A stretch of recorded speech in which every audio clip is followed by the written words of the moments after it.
What's going on, everyone? Welcome back to another episode of the Church Nerds Podcast, and I am your host, Jay Baldwin, and I got my crew on with me. We got Norman Heath, Dre Buford, we got Pastor Joe Henry with us tonight, Darrell Walls, and if y'all didn't watch Illinois State service last night, Bible Man preached a word yesterday and tore the church up.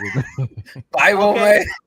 Bible Man, you weren't Batman last night. You was Bible Man yesterday. The one and only Brandon Travis, everyone.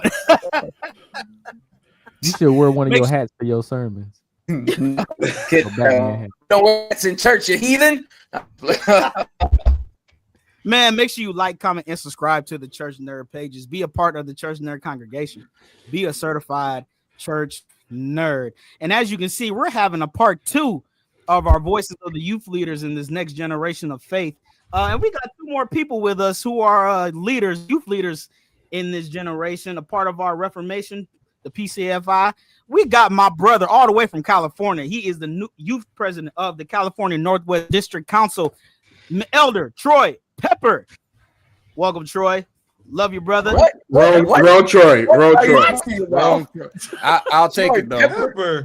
That's an awesome man of God. You said Pepper, yeah, but I said Pepper. Reading is fundamental. His name is right there. Look, I was hoping he didn't mess up somewhere, but I felt it in my spirit. Hey, what happened was I was so focused on making sure I said the council name right, completely botched the is that Troy Dockery Jr., everyone, my brother from California. Yes, sir.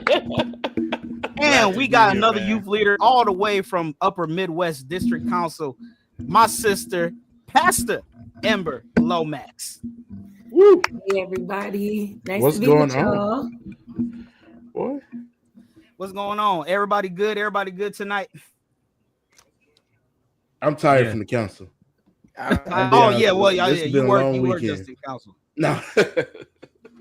Well, how was council? Was council good this weekend? Because all of us know that council can drain everybody. Council was great. Good. Yeah, Council was real good. It's good. This is a safe space, y'all. Y'all can tell the truth. It was good. It was good. But sometimes you happy when stuff start, and you happy when stuff is over. Let's just say that. Amen. Amen. Well, especially when you work in the council, it's different when you just going, but when you actually work council, yeah, you see all the ins and outs, the highs and the lows, all the trouble, especially as youth leaders, when you're trying to put on a youth service or some type of or a youth convention or trying to do whatever, it could be a lot, and you finally understand, different things when it comes to leading a generation, and I think having our brother and sister on here, it's definitely going to have a good. They've been around a long time as leaders to get some good insight for us tonight. So Elder Troy and Pastor Ember, one of our questions that we want to ask you guys, what first of all, as guests on here, what makes you a church nerd? What makes you a church nerd? What's something that you nerdy about that a lot of people wouldn't? I'll let ladies go first. I'll let her go first. Go ahead, Pastor Ember. What makes me a nerd? I think what makes me a nerd is that I thoroughly enjoy reading. Like, and I think from my social media presence or from like people just quickly chopping it up with me, they would not know that about me, that I am very much okay reading. Like getting a nice book in a coffee shop reading. Peaceful. Coffee shop reading. Okay. What others may not know is you're an author too, right? As well. I am, yeah. I got some books under my belt. Yeah. Make sure you tell us your books. Free promo. And where people Free can get promo. them. Thank y'all. Shameless plug. You can find me on Amazon. They ship nationally, internationally. Okay. Absolutely. Okay. What's the name of the books? Right. You got to tell us the name of the book. You ain't saying that. Okay. You gonna plug? You better plug, girl. So, you can find Made for More on Amazon. You can find Adulting with Faith. I just published that actually a year ago. Shout out to Bishop Gates who wrote the foreword for it. I also released my first children's book in February. I Am Amazing. And I'm cooking up some stuff, just keep your eyes out and you'll see more. Absolutely. Awesome. Elder Troy. What makes me a church nerd? I would say I almost eat, breathe, and sleep church to the point to where my wife has to tell me to turn church off. I walk outside and I see commercial buildings and I'll say that looks like it can be a church.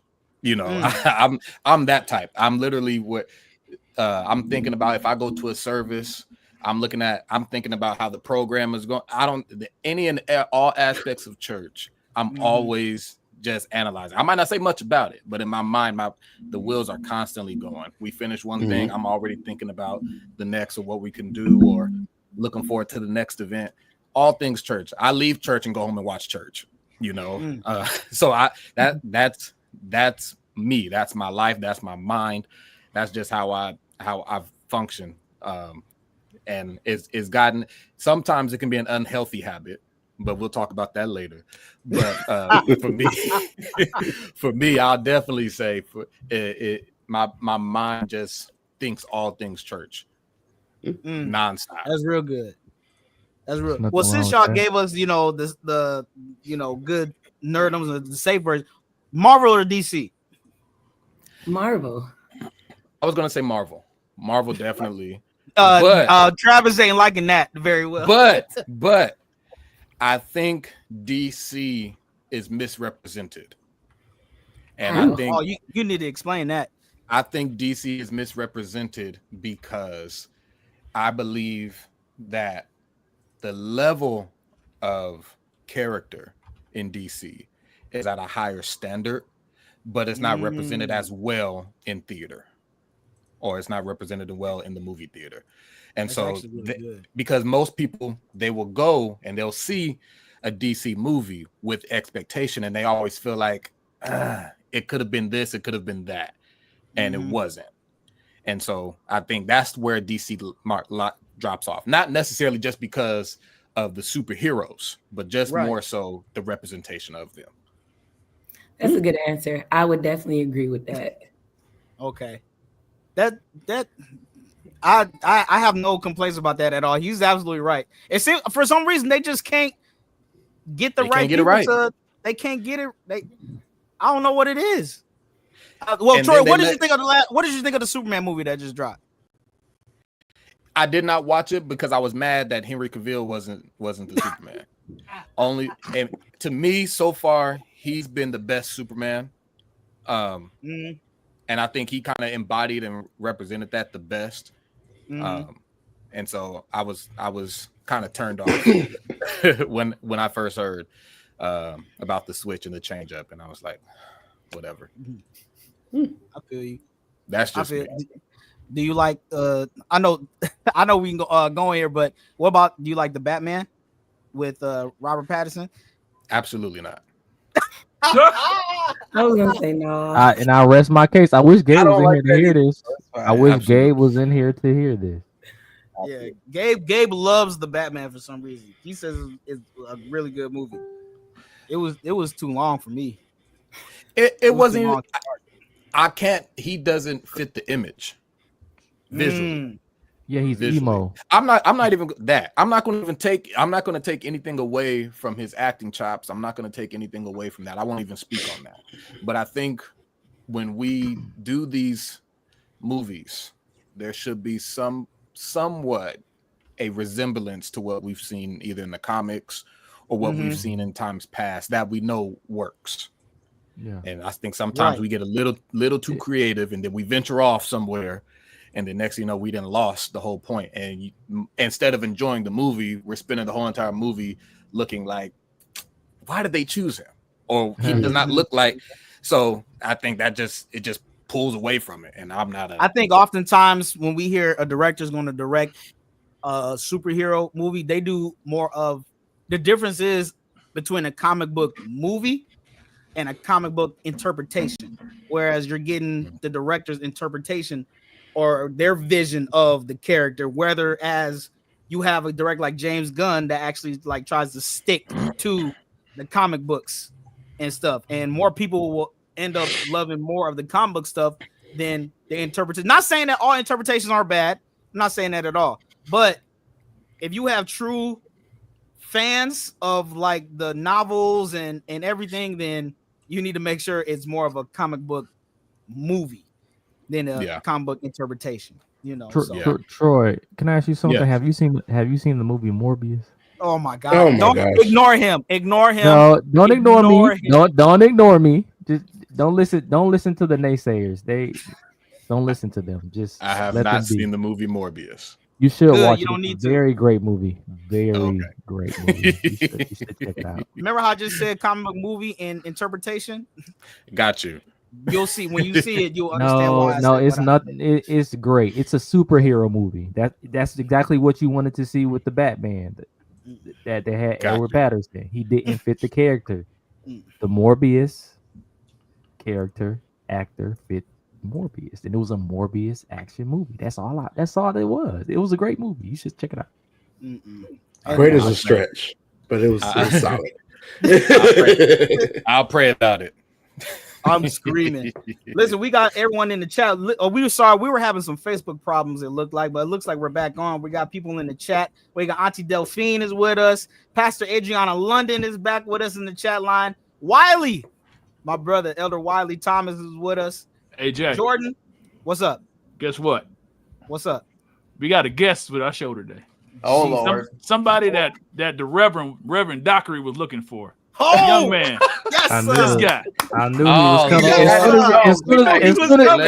As soon as we said something about Edward Patterson, right? He was gonna show up. I heard my children, my sons, and was on. So I know.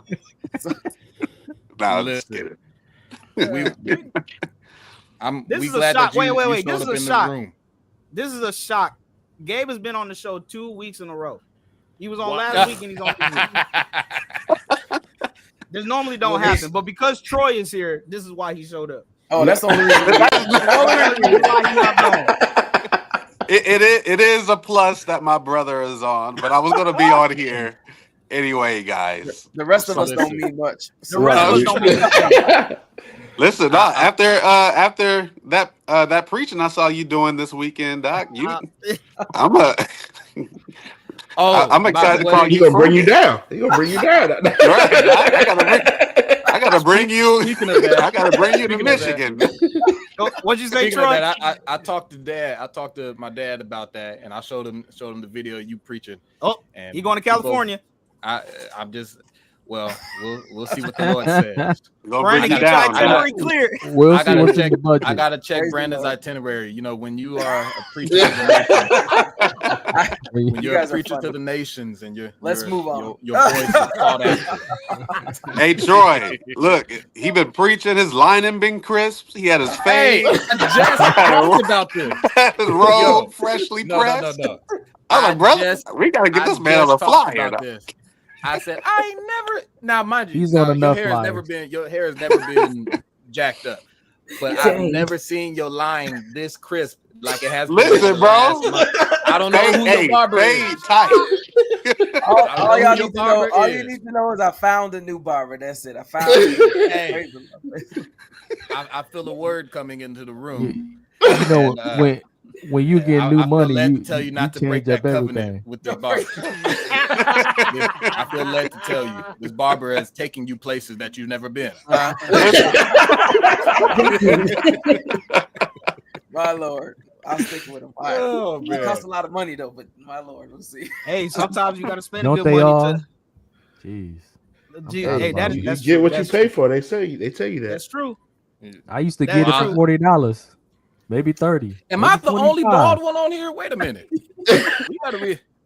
Hey, Troy gets his haircuts half off. He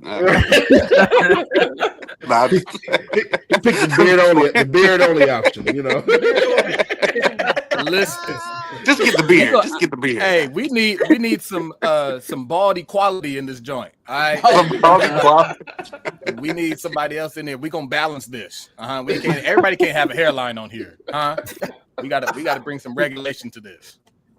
Brandon, Gabe got his hat on, so I mean he don't want to show it, but it's okay. Right. Oh, listen, I missed my appointment. Oh, okay. All right. Hey, listen, IEEE coming up, so you know mine is on Thursday morning. People gotta judge it. Like, okay, hold on, I got this to do that week, so I'm gonna wait till that week to get right. Man, wait a sec. I do save a lot of money on the razor. We saving money in here. Wait a sec. Wait. Ember over here looking like, what in the world am I Pastor Lomax, Pastor Lomax is left out. But Adriana has her back in the chat. She said, Ember, they don't want to know how much hair be costing. I wasn't even gonna call it out. Yeah, y'all haircuts is nothing. Oh, I know. Well, God bless y'all. No. I was about to say something, but I ain't gonna say it. I say I know, but I know what the wife does. So that and well, my auntie is a hairdresser. She's at a hair salon for many years, and I've been in there having to sweep up hair over the summers in times past, and I know the women was pulling out them pocketbooks, Oh man, paying for that. I'd love to hear what Gabe has to say about women in hair. Just curious. Wait, what? Gabe, wait. Don't fall for the trap. It's a trap. Hello, Norman, put Gabe in the Ember. middle. It's a pleasure to meet you. I don't know what they about to say. Because I was trying to hear some too. Listen, I don't know where that came from. I don't know. Brandon just be acting up in company. I don't know. Hey, Brandon act like he didn't preach last night, Gabe. He just Elder Travis. Oh no, he got out of that quick. Elder Travis is gone. Brandon. He got out the spirit quick, Jay. Let's be real. He's back to his when Brandon put this Batman hat on, we already knew. Right after altar call, Elder Travis was gone. That was a wrap.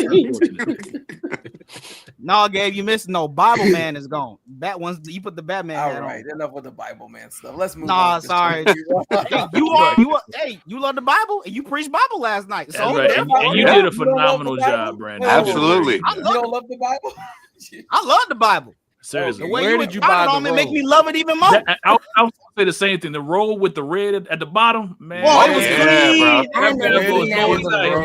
That was prime Bishop Gates right there. Let me tell you, I just got a white one, man. This one is bad. I can't wear it though because I don't feel like. Troy, you heard that? So when y'all invite him, make sure you bring that white one. California. That one's for Communion Sunday. That's that Pentecost Sunday nature, boy. That's the you gonna break that out. Wherever you go, take that robe along with you. It got some power on it. It got a little something on it. Yeah, you need to get washed now. Praise the Lord. It was hot. Hey, listen, we're having a good time, but we need to talk about being leaders, youth leaders in this generation. You know, and we're certainly glad to have Elder Troy and Pastor Ember on with us. Also, you know, having our big brother, Pastor Joe Henry, on with us as well. You know, he's an honorary nerd, so it's awesome to have Pastor Joe on with us. You know, but one of the things that we want to ask you all, what makes a good youth leader? That's one of the first questions. It's a simple question. What makes a good youth leader? Either one you guys can go if you want to, however you guys want to flow. I'll say a good youth leader is a great follower. And I think that what I've been taught from my dad is that you cannot be a great leader unless you've learned how to follow. And so following is the key essential tool that should come with being a youth leader. And not seeing too much further than where you are. And what I mean by that is not seeing yourself in a higher place or in a higher position, because before you were called to be a youth leader, you were always called to be a servant. You were always called to be a follower, and your call to follow never ends. The higher you go in God does not diminish what God has called you to prior, as far as being a follower. God never elevates you to a youth leader and then says, now that you've made it here, you no longer have to follow. No matter where you are in life, no matter what level you're at, you're always going to have to follow. So I would say that to me is a key essential part of being a youth leader. Pastor Ember? Adding to that, because all of that is necessary. I think I found success in being a youth leader by knowing those that I serve, knowing, having a good pulse or a good sense of the people, not being so heavenly bound that I am not conscious of what's going on in the earth, the things that they are facing, just so that what I'm attempting or trying to do is relevant, is actually effective.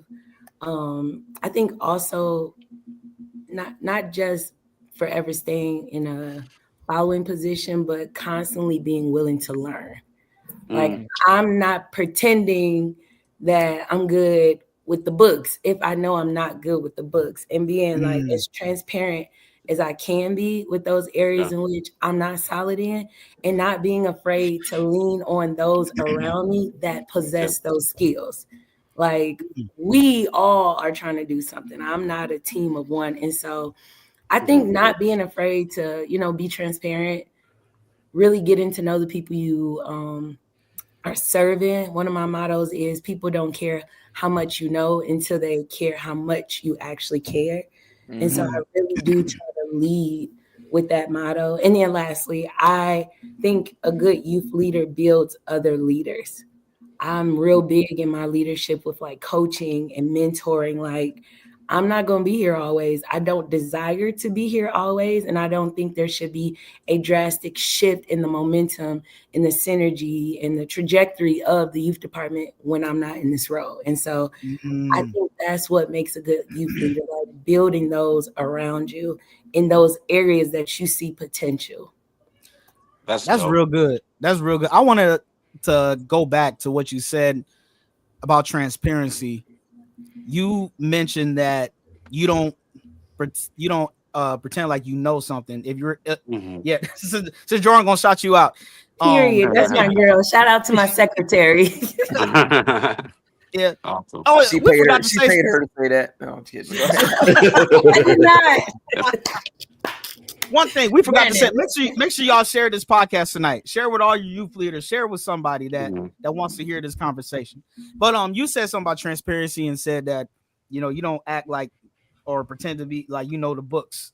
You want to make sure you have someone that's in place in those books. And I want everyone to, if they have an answer for this, or do you guys think that when people hear about a leader in any capacity, that they're just automatically good at like every little aspect of leadership? When it comes to knowing the books, it comes to putting people in place, little things here and there, altar work, all that. Do you think people assume that a leader is supposed to know how to do all that? I think that's unfair. Because Dr. R.A. Vernon has a great saying. He tells late leaders to employ your weaknesses, right? Like, we're not going to be all things in terms of like talent and gifting, but it's our job to be self-aware enough to understand that, hey, God has called me to this, but I'm also going to pour into other individuals who are gifted in areas I may not be gifted in. So the whole ship can keep moving forward. I mean, Jesus, he spread the gospel. You know what I mean? He healed the sick. He wasn't doing treasury. somebody else was doing that. And I believe Jesus is the perfect model of what it means to be a servant leader. You know, I think that's a false premise that we have to be great at every single. Oh, I'm sorry, my daughter came in here, y'all. At That's every all right. single thing. Go ahead. What's up, baby? Anybody else want to piggyback on that? Pastor Joe, you ain't said up. Go ahead, Pastor Joe. I would say the assumption is there. The assumption is there, for especially for those that aren't close to a leader. If you don't, like Pastor Gabe said, Jesus didn't do everything, but if you weren't one of the close disciples, you would have thought that Jesus did everything, just because most of the time the leaders themselves get to shine. But it's a danger. I'm gonna piggyback on what Pastor Gabe said. It's a danger when the leader feels as if they have to know everything. You're stretching yourself extremely thin, and the work suffers simply because of that. I'm gonna go with Bible. What Pastor Gabe said, before Jesus trained the disciples, before they went into a city, he said, "Go before me, prepare the way. I've given you authority, and I've trained you well enough to be able to carry out certain things, even when I'm not there." And a good leader knows their limitations, and they won't cross it. I think jumping off of what you just said, I think the scary part of that is if the leader is feeling pressure to where he has to do or feels like he has to do everything, it sets him up for a detriment, or possibly the detriment of the church or the body, because now you feel like you have to know everything, and if there's something that you don't know and you mis-execute it, or you mistime it, or you do not give the correct answer for the moment, for the season, or just maybe not at all, now the saints that are listening to what you're saying, they have been subject to what you've said, and now you've misspoken, and they are operating out of God's timing. They're operating in a whole separate vein of what it was intended for that moment, or they're just misled. And so now somebody somewhere later on down the line has to do twice the work to try to correct what you did, and then try to bring that person back in and reel them back in. So it's a detriment. I'm one of those people, I'm gonna ask too many questions before I don't ask enough. Straight up. Because you're not gonna say, "Oh, well, Brother Troy said X, Y, and Z, and I was absolutely dead wrong." If I don't know, I'm gonna say, "You know what? Let me think about that, or let me go seek counsel on that." If that's something I don't know, because now we are dealing with people's lives and their spiritual lives, so it can be it can be a detriment to the church and to the body. Well, Moses is a great template for that. Jethro told Moses. 1 second, Gabe. Let me stop you. Somebody's mic is giving a lot of feedback. Who mic is that? It's tearing me up inside. I tried not to say nothing. I'm hearing organ music. I just want order in the court. That's all. No, Ember. I don't think it was you. It's either Darrell or Norman. Yes, because I have an organ in my back room. You can't see it. So you blaming Darrell because he's the organist. Gotcha. No. Hey, I ain't no organ over here. I'm just saying. Yes. I did hear the music. Somebody did have some. Yeah, somebody had some church music going. Somebody listening to service while they on the podcast. Troy already said you can listen to church all the time. Man of God, this mic is muted now. You ain't gonna get me. my apologies, Gabe. Go ahead. Oh no, you good. Go ahead, Jay.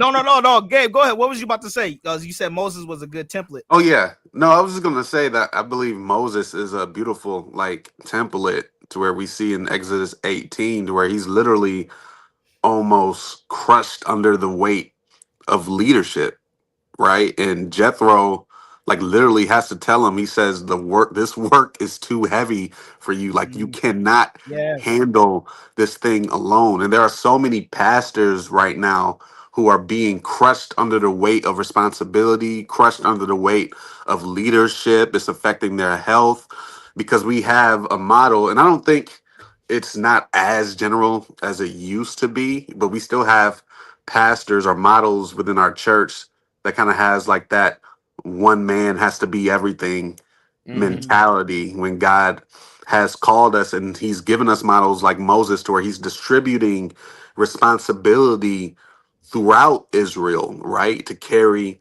the work. And that's the same model that we have to walk in. Because if we don't, I mean, how many pastors we see who are stressed out?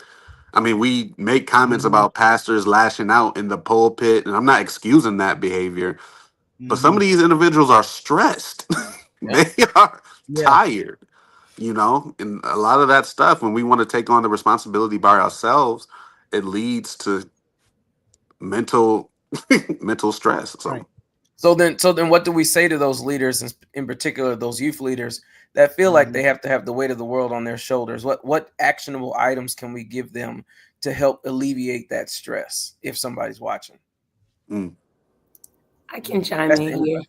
Go ahead, Amber. I think for me, when I first stepped into the role, I had no background in like being a youth chair for a council, and there were a lot of politics that I was super ignorant to, and frankly did not want to even indulge in, because I'm like, what this got to do with a soul? But I digress. What I found to be useful for me was finding community. And I mean, I had to pray about it, because you want to find community in individuals that will steward your vulnerability well. And so the Lord just connected me with other youth chairs or youth pastors, you know, and not necessarily in our Reformation. And I was very specific because I am a writer. So sometimes I can be very thorough. And I told the Lord, like, these were areas in which I wanted success in. These were areas in which I needed to be mentored or nurtured in. And I just asked him to connect me. And I want to do better with communication, but I still want to be myself. And I just felt like the Lord gave me 3. And from there, I just found that to be very helpful, where I can vent. They would hold space for me, and they'd be like, now, before you pick up another mic, you got to repent because your heart not right. Straight Hear up. you, Yeah. but your heart's not right. And so I would encourage that youth leader to really prayerfully ask the Lord to give you your community. And your community doesn't need to be 10. Your community could be 1 or 2. And, you know, if that person is assigned to you leading in this season, they will have the capacity to like carry you or in the spirit or pray for you, and it won't be strained in the relationship. So that's what's helped me. Yeah, I think that's real important. I'm sorry. Go ahead, Joe. So I would say, even in regard, refuse to walk an offense. Like refuse to walk an offense. It's easy to be offended or get offended when either things don't go your way or individuals don't show up as you feel they should. Refuse to be offended and carry everything that comes your way to God. Now, I'm with Pastor Ember. You have to have community. You have to have somebody other than God. I can hear somebody in the experience say, you can take everything to God. Yeah, you can. But you got to have some other individuals other than God that you can look at face to face, eye to eye, through the phone. They're gonna tell you straight up. That you can talk to. They can tell you straight up. You can release. because what good is a body if the other members can't help each other? Right. And you can't trust everybody. Right. But you got to trust somebody. Right. Pastor Joe, what you said is so crucial. And for the sake of the topic and not trying to turn and deviate from this too much, but what about the leaders that have been the youth leaders that might have been either mishandled, or what about the ones that they don't trust and they're having a hard time trusting? Because if we're all honest, all of us in here in some way, shape, form, and capacity are leaders, and we are out front and before the people. But it's difficult. I'll even go out and say this. It's hard. I think it's even harder for the minister, the preacher, for whatever, especially in this day and time, to even find that group, like, so to confide in. I'll be honest with you. I'll use myself. I'll be very vulnerable in this moment. It's taken me all well into my adult years to find someone that I trusted enough to be vulnerable in a certain area outside of my wife, and someone that speaks to that level of leadership. It is very difficult because in this day and age, we have so many people that are able and willing and want to get the clip. They want they want to make the post, and they want to talk about this, and they want to talk about that. And now we have created probably unknowingly, some knowingly, a culture or a mindset in our leaders that I'm gonna stick to me until God shows me something else. So how do we help those? And I love what Pastor Ember said as far as praying and really asking God to reveal those. But what are some other tools that we could do to even break that? Because that's a hardship within the leader. How do we break that in ourselves? Ooh, that's a good question. I know when I started leading, and my father is real big on this, I didn't seek advice from my peers. My father has always been like, how can somebody who's walking the same journey at the same pace try to lead you someplace they've never been themselves? And so what I found that worked for me was, I am very fortunate to have men and women who are like legit safe. And so I didn't look to, I mean, you know, Troy, you're a part of my circle, but I wasn't looking to my peers. I was looking to people like Pastor Joe Henry. Like, I was calling seasoned saints. I wasn't talking. Extra with God long. My Lord, Joe, you didn't pass that threshold. Lord, you good. I mean, you are an OG. OG, come on, OG. I've been trying to tell him. She tried to clean it up. You went from a Ember says he's a father in the going faith. on? That's right. That's what's solid. You good. Yo, you good. But no, that's me and Norm receive it. Me and Norm receive it. I've been trying to tell Drag him. Norman. Well, it's just keep on living. Just keep on living. That's what they said. That's what they said, Norm. Just keep on living. Just keep on living. It beats the alternative. God bless you. Go ahead, Pastor Ember. You can No, finish I did not look to my peers in that beginning stage where I had experienced some really I was just thrown out there, you know, and it was very challenging for me to trust, because I knew I didn't know what I was doing, and I didn't feel very confident even in the skills that I naturally know I'm good at. I didn't, like you were talking about, I didn't want that to come and be discussed, or, you know, I didn't want to be exposed that way. So I looked to like seasoned leaders. And you're a PK, so you've already seen things. Right. I'll Yeah. testify to that. Yeah. You've seen things before you were even in ministry. Troy, that's a PK episode that we're gonna have to bring you back for next time, brother. Because that's a whole other topic right there. What we didn't seen growing up. But you can't ignore the PK experience in leading, because when your parents lead, and that was a part of the reason why I didn't want to do it. Like, I don't need to be in charge for you to use my hands and my feet. I don't mind being the elbow, because you see what your parents go through. And so that too was the reason why I'm like, let me find mature saints who have been saved, good and saved, and not just good and saved at the conventions, but you see their fruit. Mm-hmm. Right. And that's kind of what helped me in the beginning. So I can I jump in another time? Well, I don't want. I'm talking a lot right now, but let me say this: trial and error has also taught me. I heard this a long time ago. I can't remember who said it, but trial and error has taught me. It was me. No, I'm just kidding. Ooh, Lord, look, Lord, let him humble himself. He got hey, Pastor Joe. He got his masters and don't know how to act. All the I'm just kidding. And anybody get his doctorate? Yeah, call him doctor. Right. Ain't gonna be able to Dr. tell him Jordan. But Dr. J, of course. Dr. J.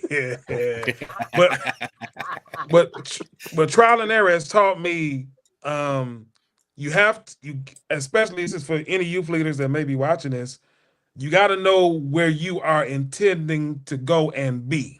Mm-hmm. And then when you figure out where you are intending to go and be, you identify those that have already gotten there. And one of the things that I was, just being as a seasoned youth leader, seasoned doc. One of the things that I had to get out of my mind is that those that I'm looking to go to, they want me to come.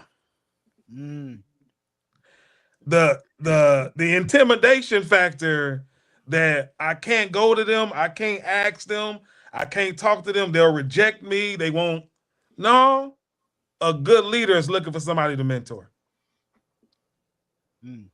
Joe, I was just about to say that, and to piggyback off what Pastor Ember said, and this is a good conversation. I hope someone has shared in the comments tonight, for real. But no, right now, like our brother, Pastor Moore, right now. No, Mercedes. What you all said was, seeking, mentorship, or seeking, seasoned leaders, and what we said, and then what Pastor Joe said, they want you to come. How much, how should I say this? How do you humble yourself to go ask a seasoned leader? Because a lot of times, so what I'm saying, question. That's a great question. Pastor B's in the chat. He couldn't make it, but he's here in spirit. Yeah, he's in the chat. Pastor B. How do you humble yourself to go ask? Because a lot of times leaders, and we've seen some youth leaders that I got you, Pastor B. They get so prideful to where they think they know everything and won't seek advice. Or they're scared. Or they're scared. Or they're scared. Yes. Yeah. So I'll speak because you said something about being humble, and so I'll speak to that point because I do believe there is a group that is scared or maybe intimidated or fearful of what the seasoned leader might say to the one that doesn't know. But for the one that is lacking humility, I would then question your call. Because if you cannot humble yourself to be in a position to serve, because that's it, and that's really what we are doing. We are all servants. We serve differently, but we're all servants. So if you cannot humble yourself to ask because you presume that you know everything, then that's a tough place to be. My question, and I'm not, and I don't want to make it seem like I'm coming down hard on anybody. I'm not. But if you find yourself in a place that I'm not going to ask so-and-so, or I'm not going to ask Pastor so-and-so, I'm not going to ask Bishop so-and-so, because I already know what to do. And you ain't never done nothing. You know how to build the world's largest conference and ain't brought 20 people together. You know how to draw everybody in but you don't have no youth in your church. You know all these different things. You know how to lead and you know how to direct. But where's the fruit from it? Humility is such a crucial thing. I will never want to present myself as someone that knows everything. Yes, yeah, I don't. And even if I might not ask, I'm gonna sit there and listen. I'm gonna sit there. I'm grateful and I'm grateful to my brother Brandon, because people that know me, I'm not really all out there. I'm not the one that's always out in the mix and doing different things like that all the time. I'm kind of to myself. I kick it with the same 1 or 2 people. If not, I'm going back to the room, especially during the convocation time or whatever. But Brandon, he brought me into a group, into a community. And I honestly believe it was God sent. I knew all these people prior to, for the most part, but I do believe it was God sent that he brought me into it. And there's some things I just listen to what was being said, because I don't know everything. And I'll be honest with you, being a youth leader on my level at my local district, my council, Brandon, and I'm just using you as an example, his youth. Don't use me too much, because Gabe thinks he's your best friend. So I want to get his feelings hurt. Wow. I need wow. Gabe. I'll take a pause. Gabe, have you got your plane ticket to Orlando? Wait. He didn't answer your question, right? Yeah. My plane ticket to Detroit? I mean, are you going? Are you going to see you there? Yeah. Oh, yeah. We ain't seen you in a number of years, man. Wait. The level. Gabe, are you going to Orlando, Gabe? We saw him I feel betrayed. I felt betrayed when I didn't see you. But it's all right. Look, we saw him. You heard it here, America. I'll be in Orlando this year. All right. Hey, Norm, make sure this is clipped. And I'll be in Detroit. My question to Gabe is, what day in Orlando will you be? Hey, listen, you answer too many questions. So we got pettiness in the chat. We got pettiness online. Well, everybody calling everybody out. But I'm gonna go back to what I was saying. Go ahead, Troy. Go ahead. Listen, the oil left what you was about to say. The oil. No. Next question. No, I would say my youth leadership on my local level is on a different level than Brandon's in Illinois, and how he operates. Now, mind you, he is my brother and he is a peer, but he's doing something at his level that I'm not yet. And so whether he knows it or not, and I've told him before, but I'll say it again. Clearly, I don't. I really admire what he's doing, and I know that there's a level of demonic attack that comes with it for the level that he operates at. But I admire what he's doing, and it's, to me, I look up to that. That's my brother, but I look up to what he's doing because he's doing something that I'm not. He's don't give him on too a level much clout, Troy. Please. Yeah, please don't. His head will get big. Please don't. Just a little bit. Just we'll buy him some new hats. We'll buy him some new hats. Now, Elder Troy and Pastor Ember, Pastor Adriana wanted me to make sure I ask y'all this question. It's in the chat. I don't know if Norm and them saw, but I need to ask y'all this question because I asked them. Were y'all voluntold to be in these positions? You know, Absolutely. were you walking in the room and it was like, oh, Elder Troy, you're the new president? I was sitting in my dad's office and he was having conversation about something else, and the conversation changed and he said, oh yeah, and Troy, you're going to be X, Y, and Z. Oh, said, oh yeah, Jesus. I said, oh, okay. And so, yes, I was volunteered. There was no vote. There was there was no cards where there was no card where people checked boxes and said no. I was told what I was going to do, and I was going to do it as long as I was told to do it. And so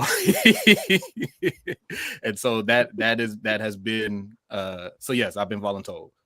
Have you ever said no? No. To who? Yeah, I don't know what background you come from, but where I come from, no, don't exist. I'm giving you a heads up. Dre is a part of. So there's no option in your camp. It's just you're gonna do what you told. Well, without okay, any I'll clause in in all the in all contract. seriousness, let me When let you're me put it called like by the Lord, you have no choice, Dre. But Dre, to answer your question, and I'll put it to you like this very seriously. How we were I would say how we were trained and how we were brought up, especially for those that we trusted with our spiritual walk as well. We were taught that you don't tell your leader necessarily no. Now, ideally, could I have said no? Yes. Would I have got put out the church? I don't know, but no, no, I'm joking. But would there have been major consequence? I don't believe so. But because of my reverence and my respect for the one that is leading the way for me in my spiritual walk and in my desire and call of leadership, I don't say no. So I have not said no. And that's the servant side of you, right? That's the servant side. It has been But times he where I wanted to say he no. also Yes. trusts his leadership too. Right. Like I want to put that out like there. that. Like he's Right. not talking to people who are under like abusive leadership who Absolutely butcher scripture and So you take complete advantage. So you can't say no to those you trust either. You can. No, you I think can. you can, but You it's can. why? Why would you? If you know, why wouldn't you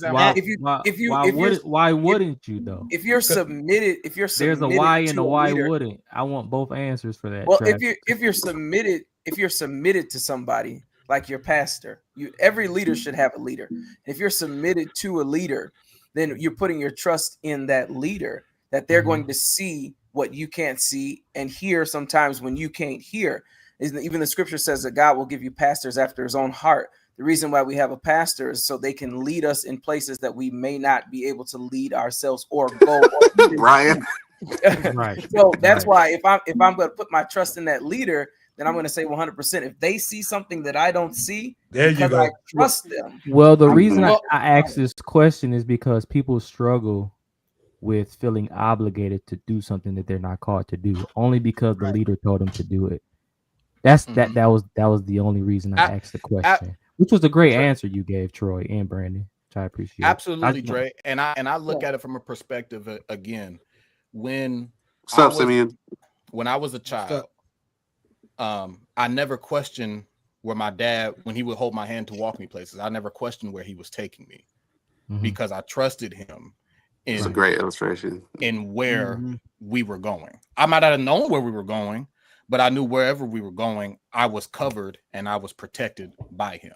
And so when I got to a place and I got to an age, now I can take my 3-year-old daughter and I can take her by the hand. She might not know where we're going all the time, but she knows that as long as I'm with dad, we're good. She's good. And then Pastor Dockery, Pastor Travis, thank y'all. Pastor Dockery, Pastor Travis, thank y'all. I'm not a pastor, but go ahead, sir. y'all just did something phenomenal for the future of Zion. Thank y'all so much. See,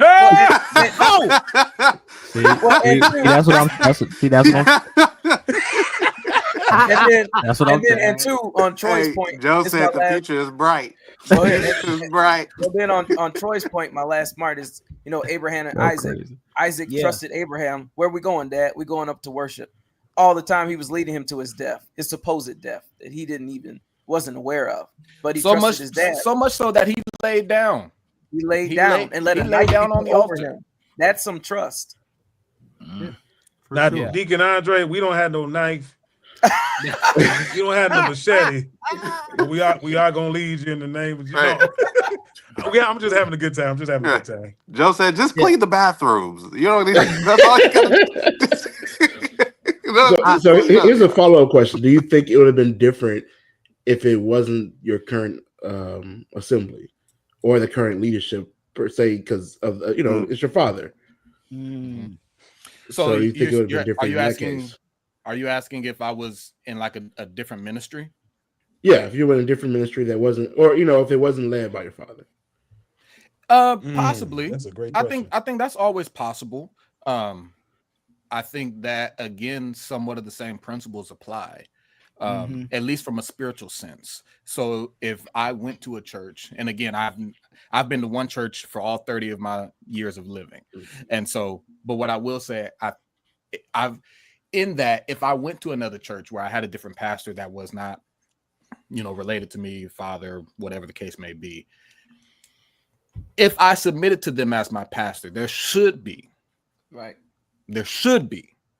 somewhat of a level of trust in his leadership, because if that were not the case, why did I choose him to be my pastor? Right. Then now I then have to check and question my my choice, I guess, for lack of better wording. I have to question, what was the reason did I go because there was opportunity? Did I go because there was a platform? Did I join because he was going to put my name in lights or whatever the case, or she was going to put my name in lights or whatever the case may be? Now I have to question my intent.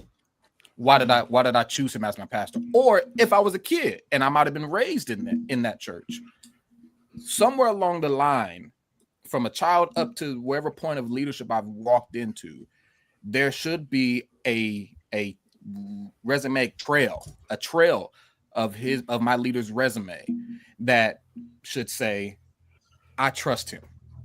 I don't know everything, but I trust them for whatever decision or whatever they ask me to do. And if you are in a place to where, I'm gonna keep that one. I'm gonna hold tight. I'm gonna hold tight. That'd be post. Yeah. As youth leaders, and I'm talking to all youth leaders on this here podcast, do you ever regret the yes that you gave? I have before. Yeah, I don't absolutely. now. I don't now, but I have before. I'll be completely honest. Absolutely. I'm like, and that's what makes y'all great youth leaders. Integrity. Because a lot of people won't say it. They regret it. I would say I regretted it in a former, when I wasn't the leader, but I was in leadership, and things were going down, and things were being said that weren't true. So then, but yeah, Gotcha. I would say it's hard to regret something that you didn't necessarily put yourself in. If I could say that, I'll say for me, and everybody doesn't know my story, but I was sick. I had stage 4 cancer in 2023, and I came out in 2024.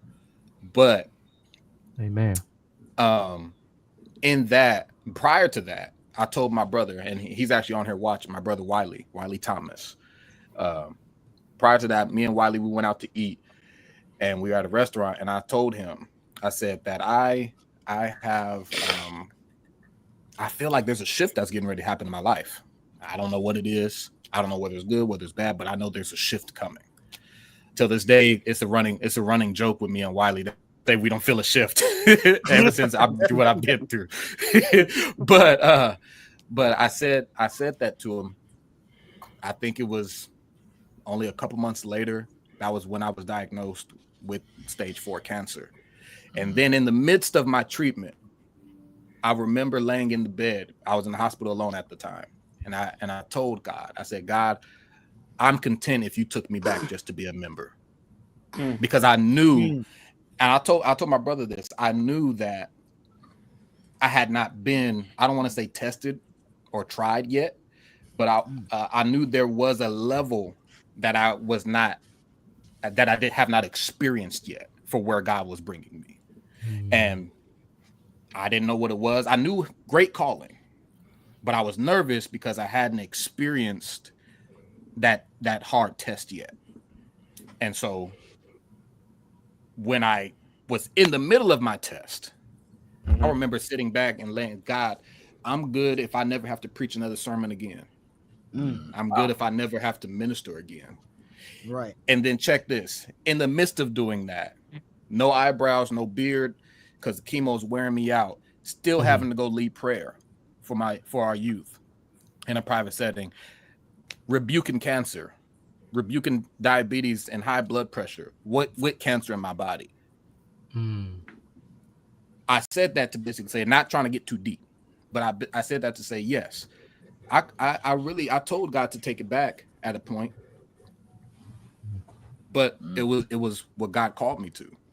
That's why I think anybody that walks in this position or walks in this life and says that they're called has to be extremely careful. It has redefined ministry for me. Got you. Because you never know what God is calling you into and what you're going to have to go through in order to be what God has for you to be. We love to get a mic and to preach. We love to have our picture on a flyer, Norman.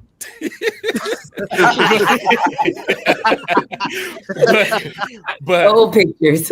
I'm gonna let you finish, but we need to add some context for those that weren't here, so they won't think the wrong thing about me. But go ahead, finish, Pastor. Oh man, but we love the platform or what it looks like or what it seems to be, but do we want the warfare that really comes with it?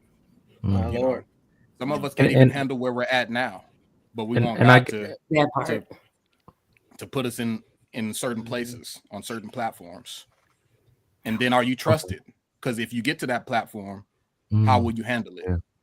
Will you walk away from it? That part, or will right you there. stand tall in the middle of it? Wow. That's awesome. Yeah. That's I think if you wrestle with that, you're in good company, because to a degree, Jesus being our example, he did the same thing. Same thing. In Matthew 26 and 38, where it says, my soul, like he's talking to the Father, my soul is overwhelmed with sorrow to the point of death. my Lord, My Father, if it is possible, let this cup pass from me. In other words, if it is possible, I don't want to do this.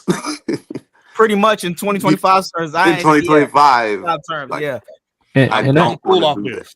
And it's awesome that you guys made a statement that, you know. Okay, so when you say it's something you have to be called to, understandably God is calling you, but some people might get it mixed up that the pastor's calling you to do it. Where it's different from man calling you to do something to where God is calling you. So I think, like, when the question comes or the statement, you should or should you do this, maybe you should go to God in prayer first before you accept it. And I think that's where there's a respect there to where you can go back and tell your leader, well, after fasting and praying, I don't think I'm here yet to do this. So can I respectfully decline? You know, you might find yourself in a Saul situation. Yeah. You were made a king and you weren't called to be the king, but God still honored it. But now he honored you in your position, but you still have to deal with the demons of a king, even though you weren't called to be a king. Right. You know, so now, no, I was just going to say that there was a question in the chat, and I'm going to direct this question to Sister Ember because she's been kind of quiet on us. Now, probably because Dre kept talking. And not you, pick or the age was, but it's okay. It's actually coming from Ember was dropping gems, though. It's coming from Dre's wife. It's a question that says this: have you ever said yes when you should not have? I personally have not. I'm very fortunate that my leader is my father, but he's not the traditional leader. Let me say that. And what I mean by that is, like, he isn't the type of pastor. And I grew up at a church all my life up until I was 23 years old. So this is the second church I've ever been a part of. And so I've had leadership who under someone who was not related to me, and he didn't make me do anything. Even as an adolescent, he really taught the whole fasting and praying. Don't just say yes because I told you. And no, I haven't. Anything that I don't want to do in ministry, I don't do it. That fit me into my personality. Anything I don't want to do in general, I'm not doing. However, do you say no? Yes, I said no. Wow. Even when, like, going back to the original question of, like, were you voluntold? I wasn't. When Pastor Brian answered the calling to pastoring, our diocesan bishop had a meeting. I purposely didn't attend the meeting because I didn't want to do it. Guess who dropped my name?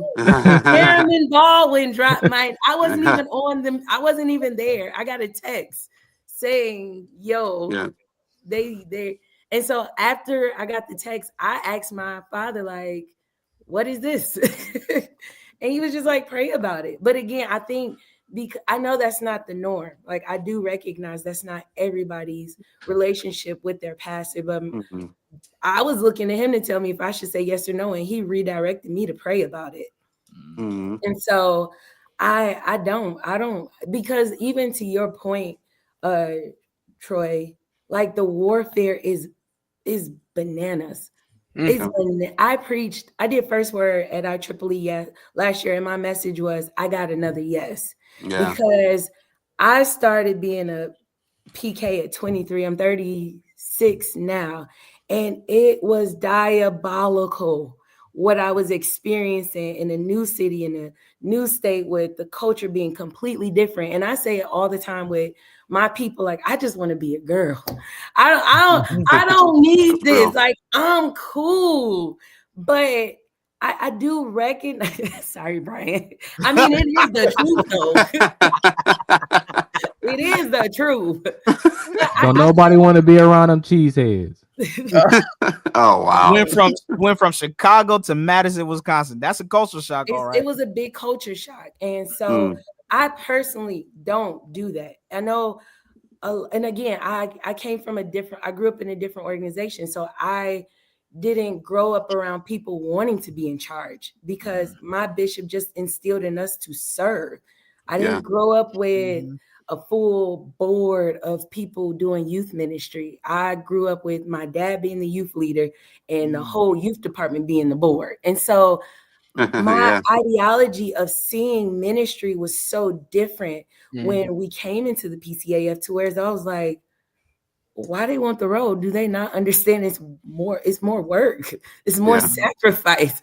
It's harder. You really can't do stuff, and it's not because it's a sin, but because you're an example to all these people looking to you for an answer. And so, no, absolutely not. I'm sorry. I saw my uncle's comment, and he being petty in the chat. Yeah. Oh, Jeremy he's infamous for dropping everybody's name but his own. He absolutely is. I'm just putting people that I know for a fact would do a better job than me. And you have done a phenomenal job in the Upper Midwest District Council. Phenomenal job. Yeah. But by the grace of God. But no, I don't. Yeah. I don't have leadership that even when I told my father that I would accept it, he told me to give it a year. So he even was just like, you're not locked in for life. Like, there is an exit if that's what you decide to do. And so, no, only person I'm being voluntold is God. I think a lot of people don't answer the call because they don't feel like it or they don't want to, not necessarily because they're not called to it. Absolutely. And I think and just to wrap that example up in a bow with Jesus, like we see Jesus battling with two wills, right? Because he's like he's wrapped in humanity. So you have one will, which is the will that, Lord, take this away from me. I don't want to do it. It's not comfortable. But then you have the second will, which comes later, is not my will, but your will be done, right? And I think a lot of us say no, not because God isn't calling us to it, but our humanity, our own will for comfortability, our thirst for comfortability, or we don't want to be in discomfort at all. It's not because God isn't calling you, but it's because you're just not comfortable in it. You don't want to do it.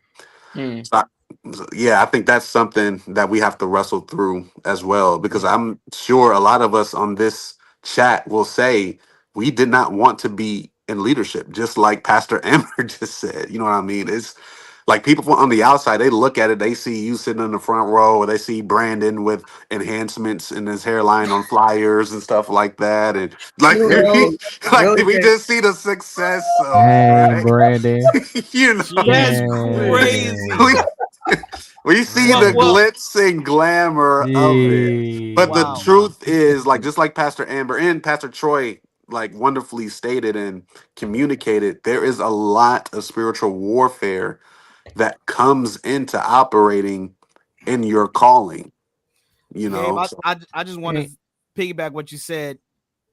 The one thing is, a lot of people, they fear what they don't know, and for some of us that are PKs, we fear what we do know because we've seen what our parents and them go through. Because you may be called to it, but I don't want to do this at all. But God will call you out of your comfortability to make you uncomfortable because he knows there's something in you that is missing for this day and time for this specific group that they need. So that's really good. But God knows all the same. God knows all the same. Pastor Troy, Pastor Ember, this has been phenomenal. Wait, y'all. I didn't ask my question, Jay. I know. I didn't know. You've been so quiet the whole time. Well, because again, when you are the apostolic father, you sit back. And let the children. Oh, okay. I didn't know that. I didn't know it all in. That way. You take it all in, and then at the appropriate time, you're assessing our comments. Norm. Exactly. Now, before I go further, I also now freshly from communion, we're going to introduce Pastor B, who's fresh. No, please, no. We were just about to get off. We were in the collar and everything, boy. We were just about to get off. He ain't took that collar off. Brandon is going to keep us for another commercial when the lady be like, and just like that, we gone.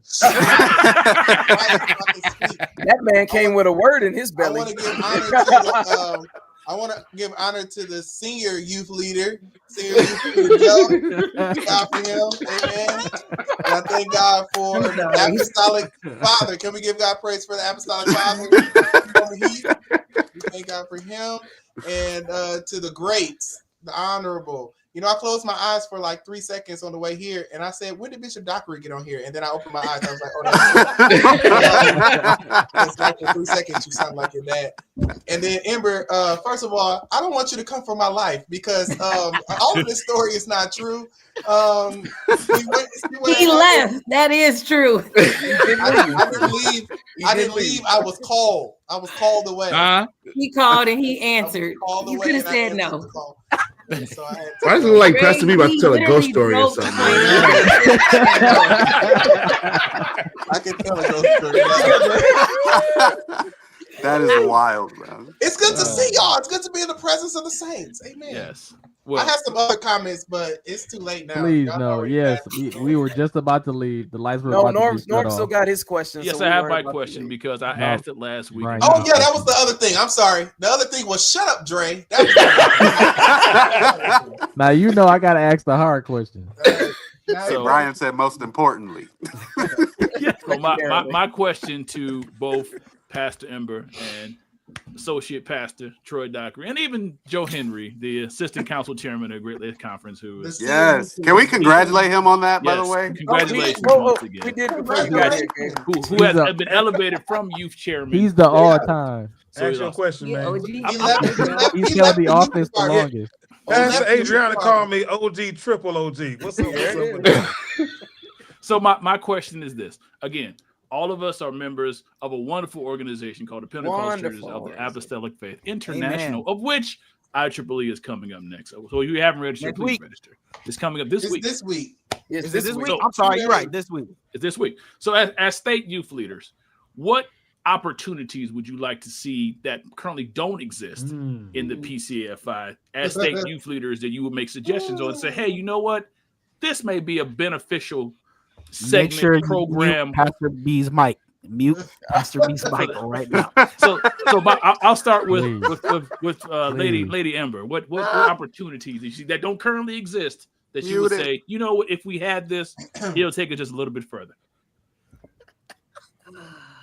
Mute Pastor B's mic. I was gonna say give them a chance to think about it because there's a question that came in the chat for Darrell. Okay, fair enough. You all think about it. Give him a chance. Darrell, here's your question. From Pastor. Lord. Right, because his wife's a pastor, so he's a first gentleman, I guess. What? First off, we can stop there. Hey, wait, Norm. What is so funny about that? After council, we were sitting at Denny's talking about him becoming a first gentleman. Actually, Whoa! And the response that I gave then, and I still now, there will never ever be a case where Darrell Walls is the first gentleman. Amen. There we go. There we go. Stand on it. I mean, as far as the I'm question, complimentary. being married to a youth leader, Don't be a first gentleman, Jakes. Yeah. Oh, Amber said, Wow. Don't do that, Nor. Oh, trust me, she'll fight that battle herself. She'll tell you that. But anyway, as far as being married to a youth leader, it's kind of, I'm in a weird situation because I'm involved in just about everything that is when it comes to like the council level. Talk, Darrell. So it's kind of like, I'm working alongside her. I'm working alongside with Brandon, with Isha. So for me, it's just a matter of doing what I've always done and serving some. I've been on the youth board before this current board, so it's just doing whatever I can to support. Amen. I will say, the wife. Deacon Walls is a great support in every aspect. Who asked that question? Darrell really goes above and beyond, so he does. That was Adriana asked that question, Pastor. Yeah. Okay. Great job, youth leader. Jeez.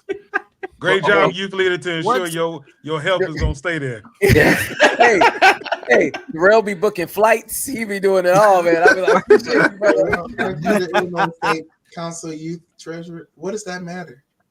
Yes, I am the treasurer for the Illinois State Council. Yes. Okay, you got a youth leader and a money person married to each other, huh? Okay. My Lord. Back to Norm's question. What's something y'all would change? People, the other auxiliaries already think the youth department gets special benefits.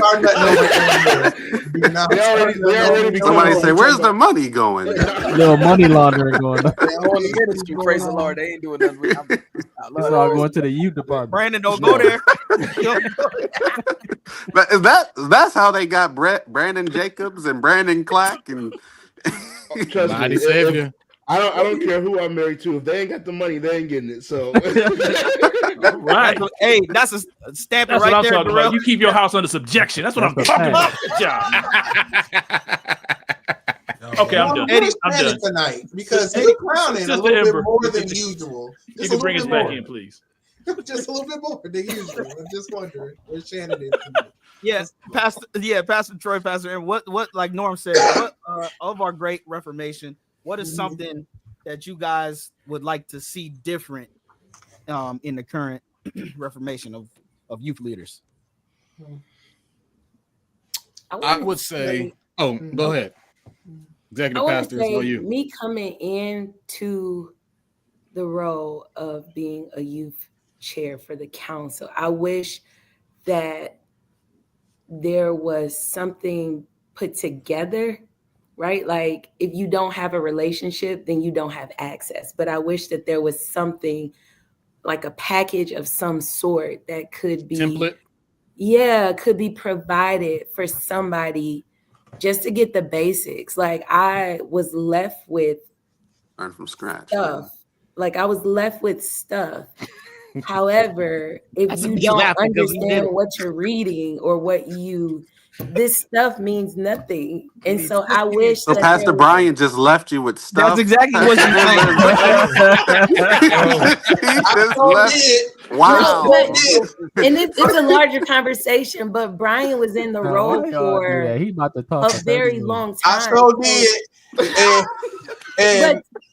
And the reality is, here you go. God bless you. Y'all should have called what I was left with, but that's a whole nother conversation. I would say it's such a bigger conversation. Pastor B, come out of offense. Pastor B, come out of offense. We refuse offense, man, a guy. No, this ain't about offense. It's about reality. Like the reality and again, Brian, you're here, and so like Brian, he left stuff. Like he left documents. He left all of this stuff, but I didn't know what I was. Brian, maybe you shouldn't have joined today, Brian. I don't care. Stop acting like Right, it's my turn to talk. I know. You gotta let her talk. Right. Let Madam President speak. Hold on, Jackie. Wait, Pastor B. Jackie got your back. And I not talk. Jackie has your back.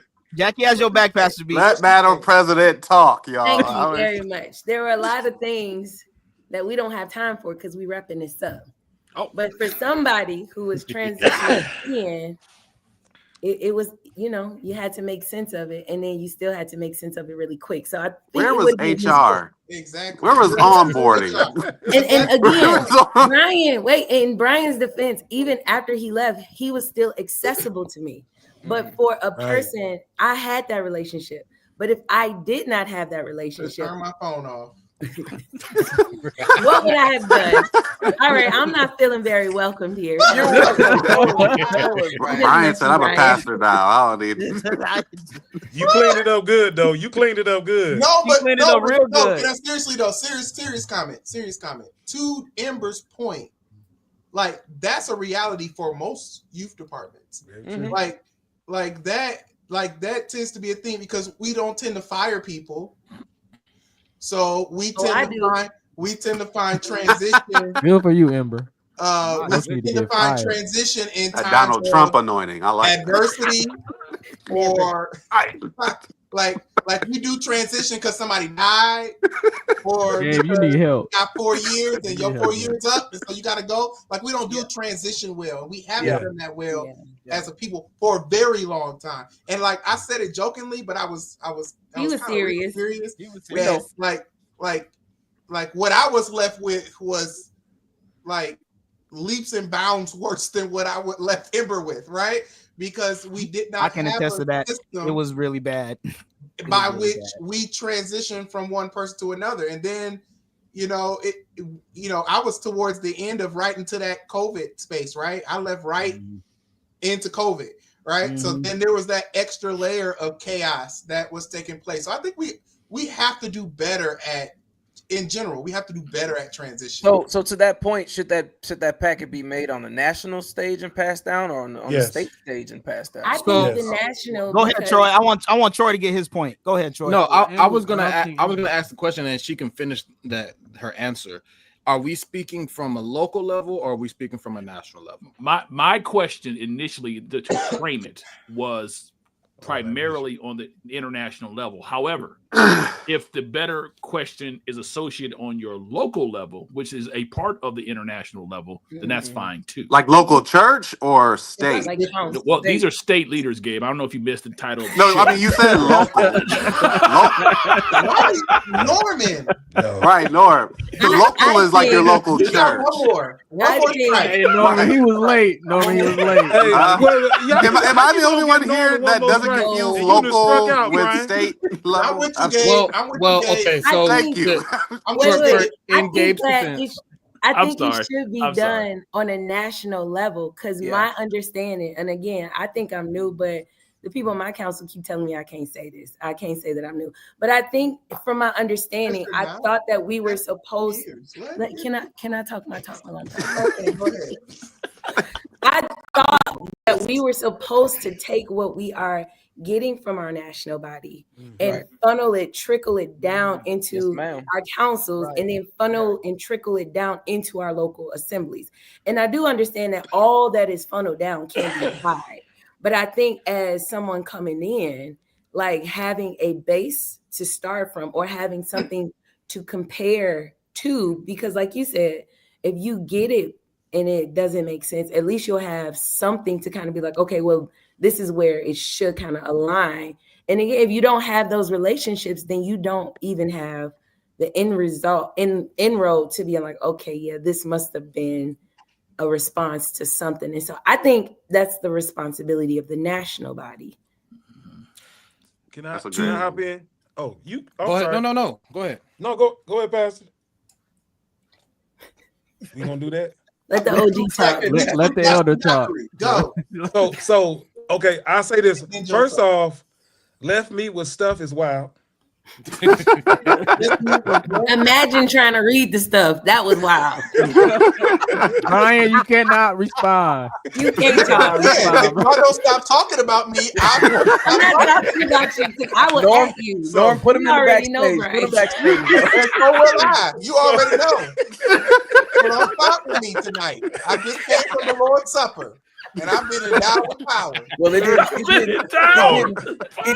You gonna sit us all down? Right. You gonna sit us all down? You took too much of that wine. That's what that happened. Brian, How many times did you drink it? Brian, I told Ember this was a safe space, so let her. I don't feel I very don't know why safe, y'all Dre. told her that. I don't feel safe.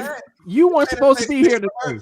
Norman is asking put him in the background. Put him in the Norman is background. asking these loaded questions in this public forum.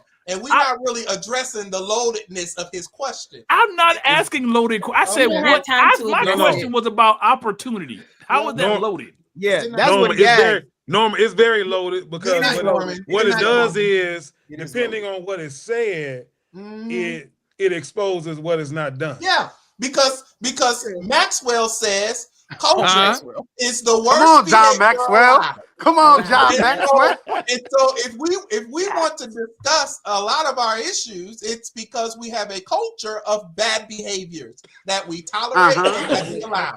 And I want to say we need to address this at a national level. That means that we must need to address behaviors at a national level that have caused the trickle-down effect that our friend Pastor Ember Lomax, who I will address in that manner for the rest of this call, has discussed.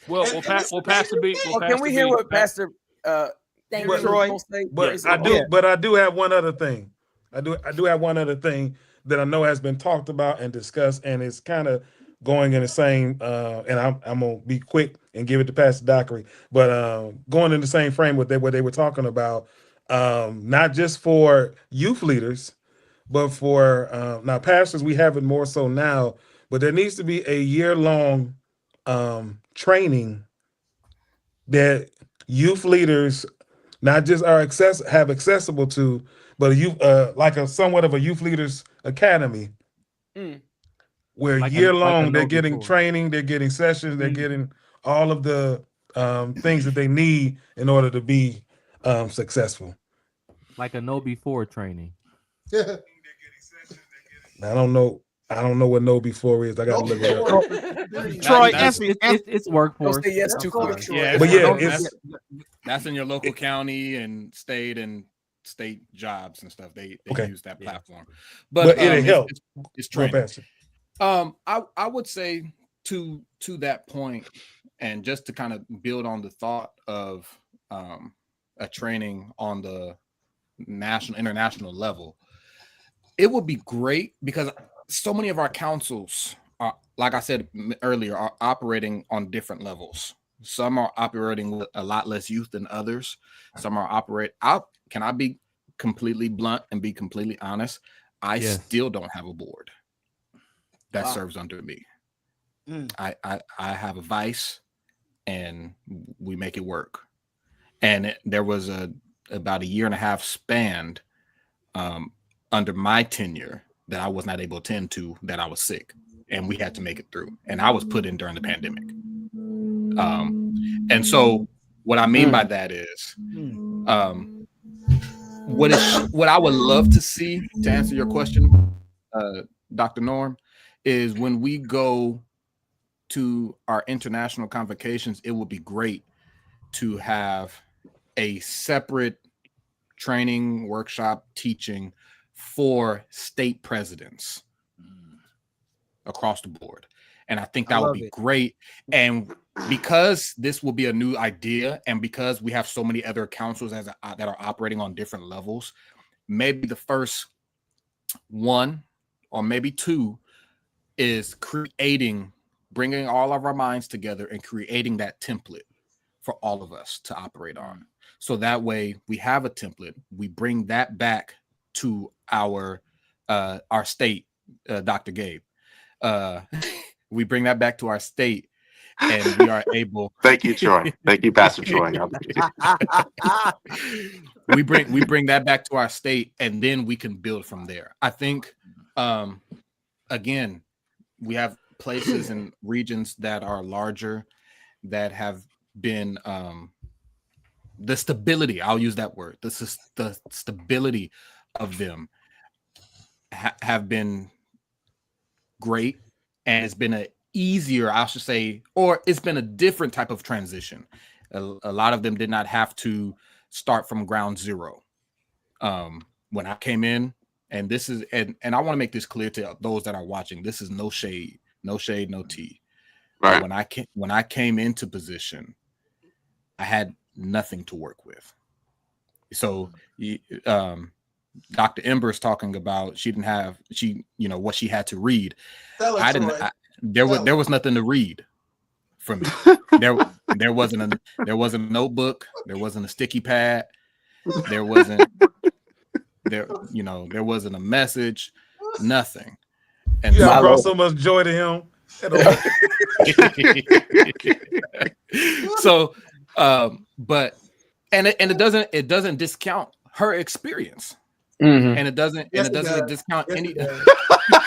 No, it doesn't. It doesn't take away from.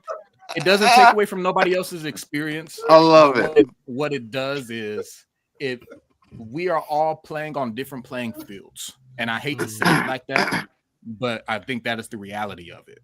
We are playing on different playing fields, and we're all trying to represent. We're all trying to come together. I've made it a personal goal of mine, as expensive as it may be, to make it to as many international gatherings as possible. Just so even if I don't make it necessarily to a class or a workshop, I'm around my peers and I can sit down and talk to them in person, and I can pick their brain and to say, what are y'all doing over there? I watched whatever y'all did on Facebook. It's working. Now, to them that's operating on a different level, they might be dealing with their own challenges, but I'm not even there to deal with their challenges yet. So I got to deal with these challenges. So what do y'all do in y'all's council? What do y'all do in y'all's jurisdiction? That is, let's start there. And then maybe I could bring that back to where I'm at, and then we can build up. But I think internationally, if we had a class, if we had a workshop that was coming and bringing the minds together and creating a template that the next generations, because like Pastor Ember was saying earlier, we're not going to be in these positions much longer. You know what I mean? Unless my bishop tells me to, but you hear that, Dre? You hear that? Wait, hear that, Dre? What did I miss? I'm sorry, my daughter was nothing. All right, well, it might have not been for me.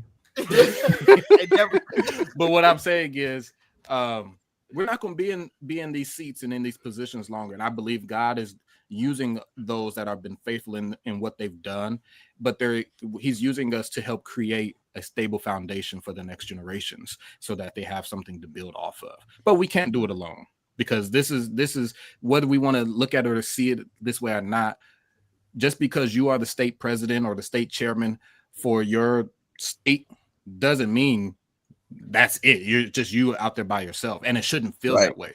There might be times where it does, but it shouldn't feel that way. We are all a part of a large body. We are all a part of a larger picture of sorts, and we should be able to come together and help. Let's establish this. Let's start ground zero. What does it mean to have a board? What position should you have in your board? How should your finances be structured? What does it mean to how do you build and construct a service? How do you build and construct a youth conference? And then let's go from there.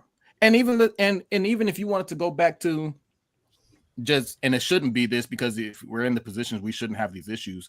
But what is it spiritually? What does it mean spiritually for you? How should you carry yourself? How should you carry yourself on social media? What should you post and what shouldn't you post? All of those things I think matter. You digging too deep, Troy. I'm not trying to go there. I'm a lay off. But bro, you sounded real good, bro. That's real good. All like those that. things Youth should Leaders matter. Academy. That's good.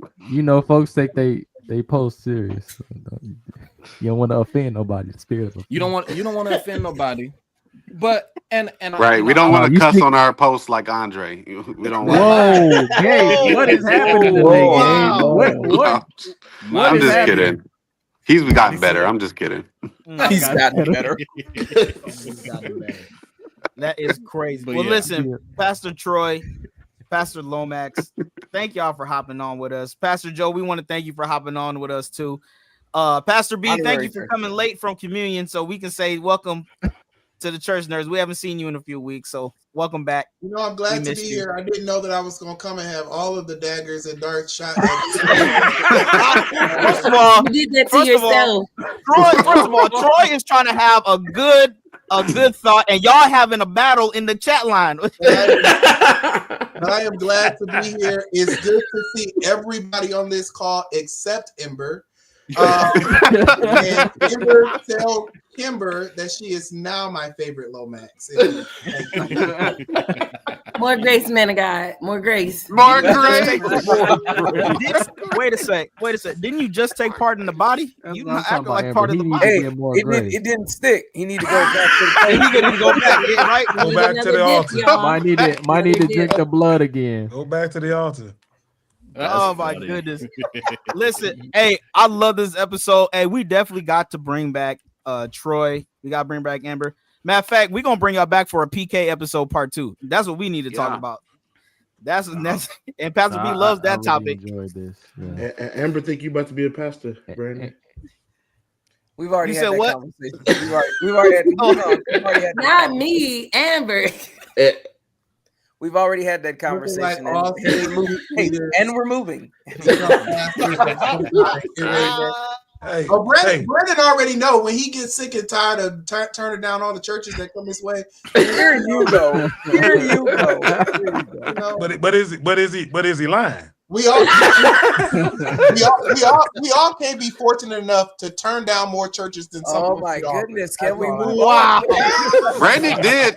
Wasn't it like 6 churches? I mean, just Brandon turned down more churches. Why y'all than coming? folks Hey, ever Gabe, been not the offered. actual number, Gabe. That's about 6, I think. That's what I heard too. Norm, can we It get was, your video? it was please? 2 church plants, One 3 on the East Coast, one on the West existing Coast, churches, one in Hawaii. and 1 campus pastor position. You one passed in up Hawaii? Midwest. It was like 7, 8, 9 churches. Right. It That just man went passed up up Hawaii, Arizona, Florida. Norm, can you please play your video? Play your video. I'm waiting for the host to introduce me. Hey, to Jay, these can folks. I throw one more thing out? If you go about to throw shade, go ahead. No shade. But for any youth leader, there is, if I'm correct, there is a section in some of our bylaws that could possibly help you with some of the positions that need to be filled. Oh, sure. So just want to get in touch with one of your bishops, your diocesan, for that information. There is vital information in some of our bylaws. That's it. Norm, if you don't mind, I got a for the question. duration of this episode, Yes, sir. I would like to deputize Pastor Joe Henry as the Apostolic Father, just for that statement that he just made. I have no problem with Thank it. you. Thank you. I have no Our problem Apostolic Father, Pastor Joe Henry. No, I have a problem with it. What kind of stuff is this? I have no problem. I'll be the You're apostolic great. uncle. Thank you. When you, The apostolic when you father start of talking about the bylaws, you got to be the Apostolic Father. You got to. the apostolic That's father heavier than of what I the came Church with. Nerd congregation. What? Yes, Dre. Is it going to be something crazy? Is this I just want to make sure this is piggybacking off of what Joe said, the bylaws. Is there a bylaw to where you can you can fund your own department in the state and not have to be reprimanded by the laws of? What are you talking I about? highly doubt What are you that. talking about? Anyway. So look, I mean, you can fund first anything you of want all, Right. don't do that stank face, Brandon. It's a valid question. We don't know what So you're look, talking about. look, Right. Brian. Just because you're not- Illinois does what they want doesn't mean everybody else. Gabe, I was Illinois getting probably there. does. Gabe, I was. But nobody else.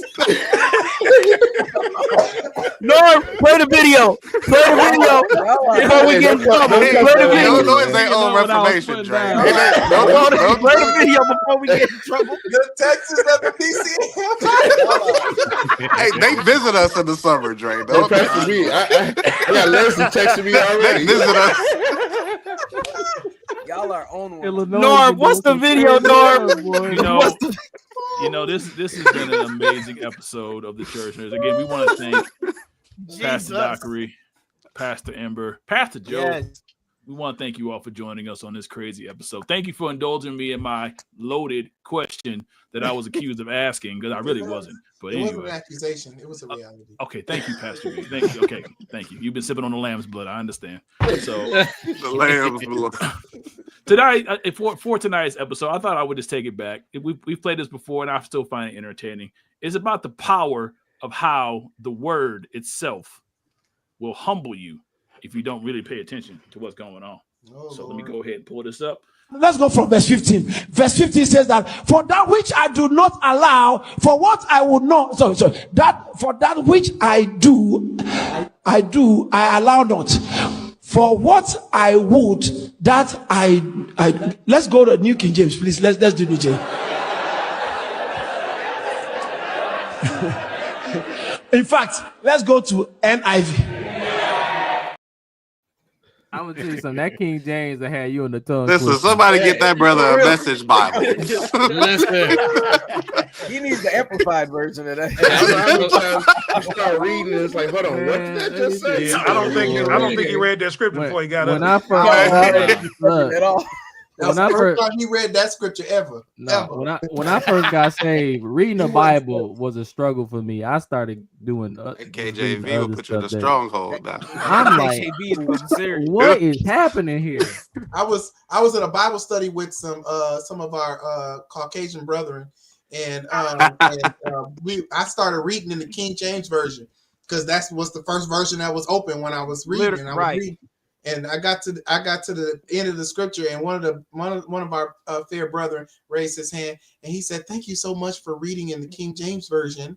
And I said, "Oh," I was like, "You're welcome. That's it's the first version that I opened up to." He said, "No. It just reminded me of how much I hate reading in the King James version."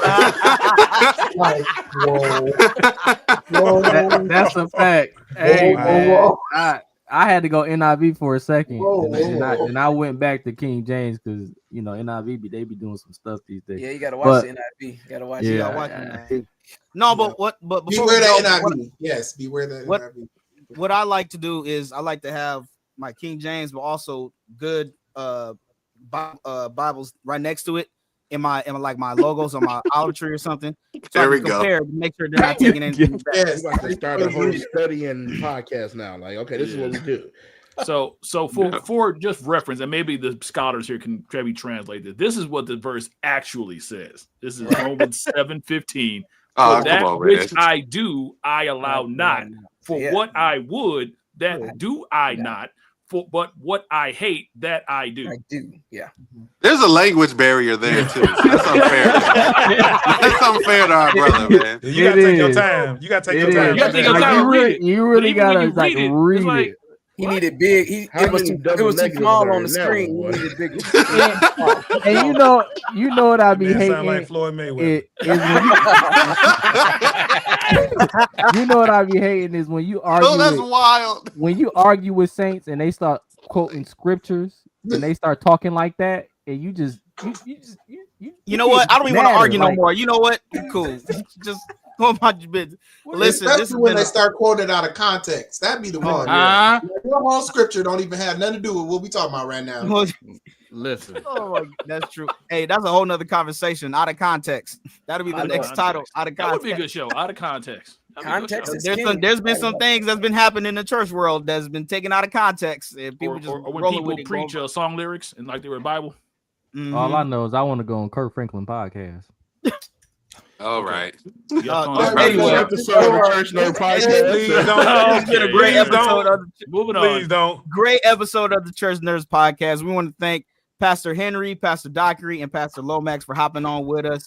Listen, I'm Jay Baldwin. We got Pastor B, Norman Heath, Brandon Travis, Dre Buford, Darrell Walls, and Gabe Jordan. We are the Church Nerds, and we will see you next time. Do we have all of the church nerds here tonight? We got everybody here. Wait, last thing. Gabe, I took over the absences for the last few weeks. You can pick it back up next week. All right, guys. All right, good. I was wondering. Hey, 2 weeks in a row was a lot for him, Brian. 2 weeks in a row was a lot. Hey, and I also want to give a shout out to Cool JC, PAW, PCAF, and Illinois State Council. All of these great reformations. All these great reformations. Hey, in our apostolic faith. Wait, what's wrong We with need to all come together. Wait. It's because Illinois is Illinois that you are able to be who you are. So Wow. Who you coming from? You coming from Listen, and this be friends the money laundering question. Can you get reprimanded? Some bylaws need to be reconstituted. Cut us out. Cut us out. I'm trying to understand why Gabe listed everything but the Church of God in Christ. Yeah, he didn't. He don't Come like on, that. It's time to go. All right, we out, y'all. We episode of Church Nerds. We'll see y'all next time. Later. We out the door. Yeah, oh, Jesus. Yes, Lord. Oh, my goodness.